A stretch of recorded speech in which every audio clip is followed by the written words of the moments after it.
Bonjour. Aujourd'hui, je voudrais vous dire sur les caractéristiques du piano numérique, plus précisément les caractéristiques du toucher et de la sonorité. Lors de l'achat d'un piano numérique, il est important de choisir un instrument qui offre, selon nous, les meilleures spécificités. En même temps, se pose la question comment faire pour bien comprendre cette longue liste de paramètres qui caractérisent les pianos numériques. Alors, je vais commencer par un clavier. Alors, un clavier peut être complet, dynamique, avec mécanisme à marteau et aussi pondéré. Un clavier complet. Par complet, on entend que le clavier dispose de 88 touches. C'est le même nombre de touches dont disposent les pianos acoustiques. Si quelqu'un se décide pour l'achat d'un piano, alors je recommande fortement l'achat d'un instrument disposant d'un clavier complet, afin de ne pas avoir à faire face à de mauvaises surprises, comme au milieu d'une composition, les touches s'avèrent insuffisantes. Alors ça vaut la peine d'acheter un clavier complet, ça veut dire à 88 touches. Un clavier dynamique. Un clavier dynamique, cela veut dire que les touches réagissent de la façon qu'on souhaite. Alors, son intensité de réponse change en fonction du jet. Un toucher dynamique permet de contrôler l'amplitude d'un son. Ainsi, en appuyant doucement sur les touches, on obtient une musique assez douce. Mais si on appuie les touches à fond, le son devient plus fort. Et c'est exactement en cette réponse à notre dynamique que le clavier est appelé clavier dynamique. Un clavier pondéré. Un clavier pondéré, cela veut dire qu'il propose une résistance pondérée afin de reproduire la sensation du piano à queue. Même des pianos acoustiques n'offrent pas de clavier pondéré. C'est seulement des pianos à queue qui l'offrent. Alors, si un clavier est pondéré, ça signifie que les touches qui sont en octave supérieure, ça veut dire ceux qui se trouvent sur le côté droit, ont une intensité plus légère que ceux du côté gauche. Aussi, si on joue légèrement sur les touches supérieures, alors le son doit répondre. Et qu'en même temps, si on joue pareillement sur le côté gauche, alors les sons peuvent ne pas répondre. Est-il indispensable alors de choisir un clavier pondéré?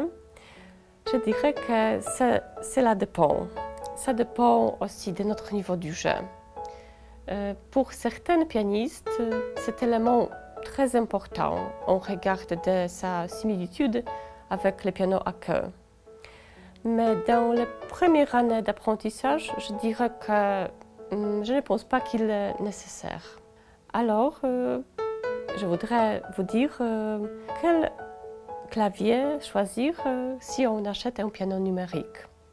Alors, si on voudrait acquérir un piano numérique avec un clavier le plus proche possible du piano acoustique, alors il vaut mieux choisir un clavier complet à 88 touches, un toucher dynamique, c'est-à-dire qu'il répond parfaitement à l'intensité de frappe, et clavier pondéré, c'est-à-dire disposant de touches supérieures légères et de touches inférieures lourdes du côté gauche. Autre spécificité du piano numérique, c'est la polyphonie. Polyphonie, c'est le nombre de notes qui peuvent être jouées simultanément. Partant du fait que le pianiste dispose de 10 doigts, alors il y aura eu maximum 10 notes différentes en même temps. Mais si on joue vite, il y a toujours des sons qui restent dans l'air, des touches qui ne sont plus frappées, mais qu'on entend. De plus, l'augmentation peut être due à l'utilisation de l'accompagnement ou de la fonction comme dual, ou même de l'utilisation simultanée de la pédale ou du métronome. Dans ce cas, une polyphonie à 32 notes peut s'avérer insuffisante. Par contre, la polyphonie à 64 notes est selon moi absolument suffisante. Mais alors la polyphonie à 128 notes est vraiment du très haut niveau.